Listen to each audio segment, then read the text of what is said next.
Dan ada 3 kaidah keilmuan. Yang pertama, ilmu itu harus memenuhi asas koherensi. Jadi koheren itu artinya ilmu itu tidak boleh bertentangan dengan akal pikiran kita. Contoh sederhana saja, hampir semua orang kalau ditanya di mana Baitullah, pasti jawabannya di Mekah.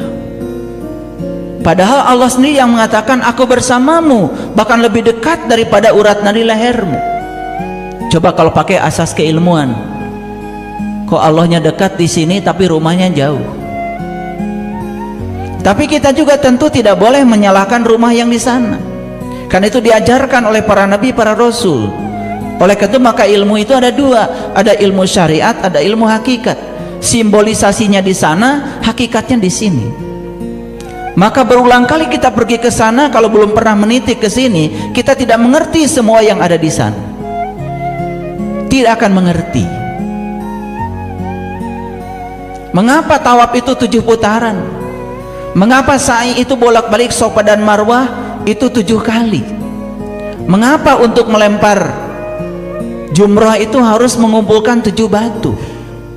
Mengapa tawaf itu dimulai dari Hajar Aswad? Apa sih Hajar Aswad itu hakikatnya? Mengapa kita harus lewat Multazam? Mengapa kita harus lewat pintu Ka'bah? Mengapa kita harus lewat Makom Ibrahim? Mengapa kita harus melewati Hijr Ismail?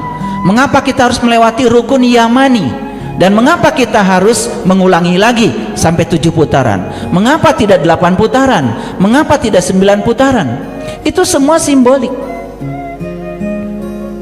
Itu semua simbolik. Itu artinya di semua tanda-tanda itu ada pesan yang harus kita terjemahkan untuk meniti ke dalam diri agar kita menemukan Baitullah yang sesungguhnya. Itu sebabnya belajar agama itu harus lengkap. Syariatnya harus dapat, thariqatnya harus dapat, hakikatnya harus dapat, ma'rifatnya harus dapat. Syariat, thariqat, hakikat, ma'rifat itu bukan tingkatan ilmu, bukan. Dan ma'rifat bukan ilmu yang tertinggi. Justru kata Rasulullah, ma'rifat itu awalnya ilmu. Maka Rasulullah bersabda, awaluddin ma'rifatullahi ta'ala wa rasuli. Awalnya agama justru mengenal Allah dan Rasulnya. Makanya para nabi, para rasul, sebelum mereka menyembah Tuhan mereka mencari dulu Tuhannya. Setelah ketemu baru mereka menyembahnya. Itu yang dicontohkan oleh mereka, yang tidak diikuti oleh kita semua. Oleh karena itu kembali lagi,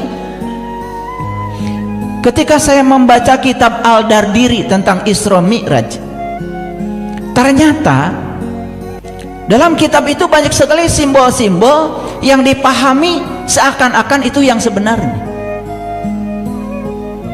Jadi ketika diceritakan Nabi Muhammad itu melampaui langit pertama, langit kedua, langit ketiga, langit keempat sampai langit ketujuh, puncaknya di Sidratil Muntaha, itu dianggap langit itu betul-betul langit secara fisik. Padahal sesungguhnya yang terjadi adalah beliau melampaui lapisan-lapisan kesadaran. Maka disimbolkan di langit pertama bertemu dengan Nabi Adam, di langit yang kedua bertemu dengan Nabi Yahya, di langit ketiga bertemu dengan Nabi Yusuf, di langit yang keempat bertemu dengan Nabi Idris, di langit yang kelima bertemu dengan Nabi Harun, di langit yang keenam bertemu dengan Nabi Musa, di langit yang ketujuh bertemu Nabi Ibrahim, di langit yang kedelapan masuklah pada Sidrah Al-Muntaha. Sidrah Al-Muntaha, Sidrah itu artinya sadar, Al-Muntaha artinya puncak. Jadi Sidrah Al-Muntaha artinya adalah puncak kesadaran. Jadi otomatis kalau Sidratul Muntaha puncak kesadaran, berarti langit-langit yang tadi dimaksud adalah lapisan-lapisan kesadaran. Itu sebabnya kita harus menembus lapisan-lapisan kesadaran itu. Makanya Allah menyatakan di Quran surah Ar-Rahman ini, ya ma'syarul jinni wal ins innistata'tum antangfudu min aqtaris samawati wal ard. Jadi kita ini manusia sesungguhnya oleh Allah diberi peluang, diberi kemampuan, diberi potensi untuk bisa menembus semua lapisan-lapisan langit itu. Jadi artinya kita semua ini diberi oleh Allah kemampuan untuk bisa melewati langit-langit kesadaran kita sendiri sampai mencapai puncaknya kesadaran yang disebut dengan Sidratil Muntaha. Itu sebabnya di Quran surat An-Najm Allah berfirman, walaqad ra'ahu nazlatan ukhra inda sidratil muntaha indaha jannatul ma'wa id yaghsha sidrata ma yaghsha. Jadi kalau kamu ingin mencapai yang namanya jannatul ma'wa, jannatul ma'wa itu kata Allah adanya di kesadaran yang paling puncak, namanya sidrah al-muntaha. Di situ. Tetapi sebelum kita mencapai Sidra al-Muntaha, kita harus melewati langit-langit kesadaran kita. Nah, oleh karena itu orang-orang bijak menggambarkan langit-langit kesadaran itu, kesadaran Adam digambarkan dengan kesadaran materi, kesadaran Yahya digambarkan dengan kesadaran energi, kesadaran Yusuf digambarkan dengan kesadaran keseimbangan materi dan energi, kesadaran Idris digambarkan dengan kesadaran kasih, kesadaran Harun digambarkan dengan kesadaran cinta, kesadaran Musa digambarkan dengan kesadaran berkomunikasi dengan jati diri kita, kesadaran Ibrahim sudah masuk pada level kesadaran yang ke-7.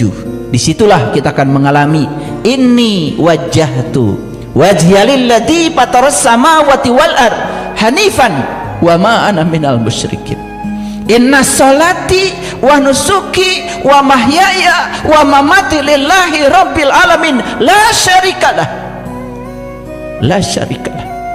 Di langit yang ke-7 sudah tidak menduakan Tuhan lagi, la syarikalah, sudah terbebas dari segala dosa, la syarikalah, karena semua dosa itu turunan dari dosa syirik.